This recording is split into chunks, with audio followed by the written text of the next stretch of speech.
Hi, this is Maria Williams. In this video I'm going to show you how to make these two cards that have an embossed background that is created with a stencil or mask. The first thing we're going to use to make these cards is this stencil or mask. It is part of the Hearts and Stars decorative masks set from Stampin' Up. It's only $3 for the set of two, and here is the star stencil so you can see that. Masks are great because they are nice and big, and so you can cover a large area, and also you can pick which part of the stencil you want to use. Here's an example of a card where I have used a stencil with a little bit of ink just to create a little bit of a pattern paper look. Here's the card that we are going to be doing today. This one is embossed in gold. The one that I'm going to do in the video is going to be embossed in silver. And the other supplies that we're going to use are going to be the bold butterfly thinlits and the butterflies thinlits, as well as the number of years bundle. What we're going to use is this banner stamp and the coordinating banner die. So I have a piece of Whisper White cardstock that I have cut to 4 1/4 by 5 1/2, which is the size of the front of my card. And I'm going to prep it with my embossing buddy since I'm going to be doing some embossing. I'm placing my stencil on top of my piece of cardstock, and I'm figuring out what part of the stencil I want in the middle of my card. And then I'm taking a little sponge dauber and some Versamark ink, and I'm using the dauber to pick up the ink and then apply it to the openings in the stencil. And there's no right or wrong way to apply the ink. You can dab it on, or you can kind of swirl it. I kind of like to swirl. I feel like I get a little bit better coverage, but definitely if you kind of pounce into the open area, you'll get good coverage. And once I'm happy with the coverage and I've made sure that every little heart is properly filled in, I'm just going to lift off the mask to reveal the pattern. And as you can see, it looks like my stencil wasn't perfectly clean. You have to make sure you clean your stencil really well with soap and water, and especially if you're using Versamark ink, because once it dries on there, it's really hard to get it off. Now I'm grabbing my embossing powder, and I'm using a coffee filter to collect it once I sprinkle it on my card. I'm going to apply it very liberally to make sure that I get really good coverage. As you can see, I'm applying it and then I'm flipping the cardstock over and tapping the back so that I can remove the excess. And if you have a little bit where you don't want it, you can blow on it a little bit and some of it might come off. And if you have too much in one area, like I have over there next to that heart, you can just take a small paintbrush and then brush off the excess powder. And it looks like there's a heart that I did not get enough Versamark on, but I'm going to show you how to fix that in a little bit. So I'm going to take my embossing tool and apply heat to my panel and get it all nice and shiny. Here's that area on my card where I didn't get enough ink. So I'm taking my stencil and I am placing it back onto the panel like I had it before. And I'm going to take my little sponge dauber and my Versamark ink again and just apply a little bit of ink into that space. And this is one advantage of using a stencil as opposed to a stamp. If you were trying to restamp this or fill it in, it would be really hard. So using a stencil makes it really easy to just realign, add a little bit of ink, and apply some more embossing powder and heat it up again. And you'll never be able to tell that you had to touch it up. Now I'm taking two colors of ink. I'm using Pretty Ink Pink and Melon Mambo and some Stampin' sponges, and I'm going to use the sponge to apply some ink onto the top part of the card. I'm starting with the lighter ink with a very light touch around the edges and around the center, making my way down, and as I move down the panel, I'm going to try and apply a little bit more ink to make it a little bit darker so that when I apply the Melon Mambo, it all kind of blends in, kind of like an ombre effect, just with the two colors.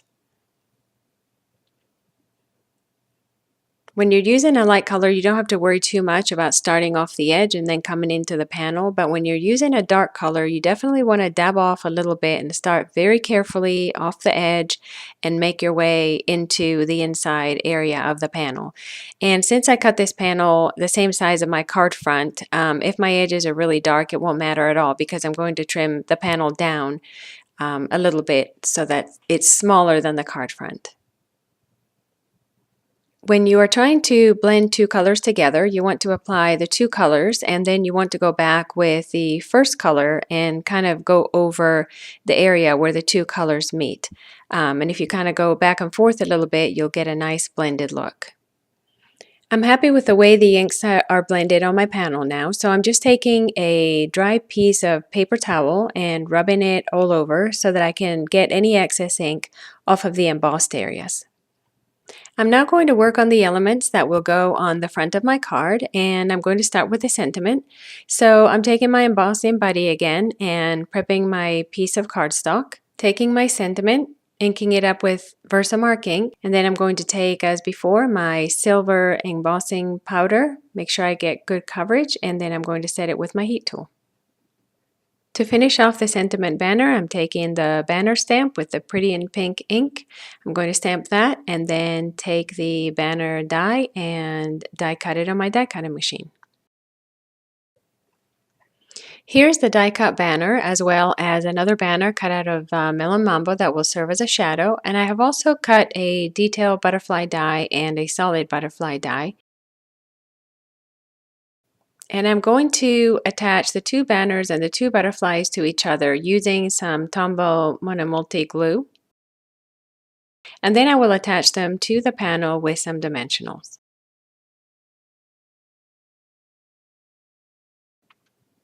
I need to trim my panel down and take off 3/8 of an inch from each, from the width and from the height.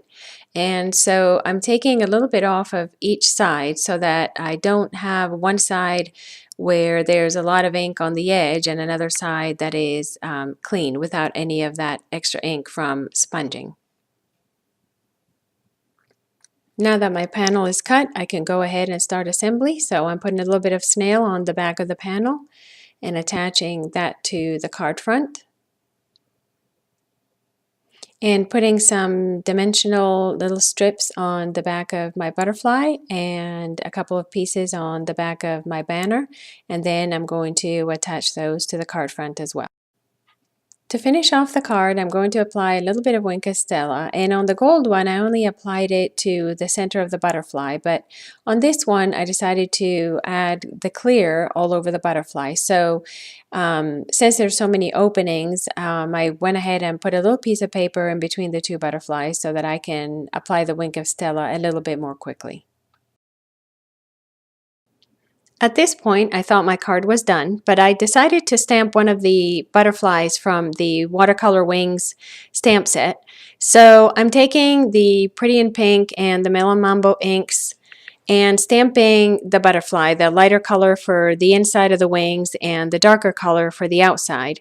And since Melon Mambo is such a strong color, I decided to stamp it with the Melon Mambo full strength and also to stamp it with the Melon Mambo stamped off, since that would give me a lighter color, and then decide which one I wanted to use on the card. I'm not going to stamp the body of the butterfly right now because I have found that when I try to stamp all three parts of the butterfly and then die cut it, it's not always lined up perfectly. So I'm just stamping the wings, and then once I've die cut the shape, I will stamp the body. Now that my butterflies are die cut, I'm using my Stamp-A-Majig to make sure that I get perfect placement of the body in the butterfly. So I've gone ahead and stamped it on the clear sheet that comes with the Stamp-A-Majig, and then I'm lining it up with my butterfly and stamping it full strength on that first butterfly, and then I'm going to just go ahead and stamp with the ink that's left on the stamp onto the second butterfly so that the body matches the wings.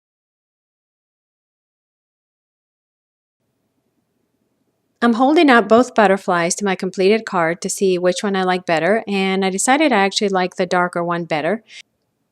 So I'm taking my Wink of Stella pen and applying glitter all over just the colored parts of the butterfly. I didn't do the whole entire butterfly, just those colored parts. And I'm starting with the lighter color of ink just because sometimes if the ink isn't really dry, the Wink of Stella can pick up some of the color. So I'm coloring in the lighter parts first, and then I moved on to the darker parts. All I have left to do now is to very carefully peel off the butterfly that I had already attached to my card. And since the dimensional is still sticky, I'm going to use the same one and just press the new butterfly onto the card. Here's a look at the two finished cards, the gold one with the die cut butterfly and the silver one with the stamped butterfly. Thanks so much for watching. If you would like to see additional pictures or information on the products used, please visit my blog at mariascardsandmore.com. And if you enjoyed the video, please give it a thumbs up.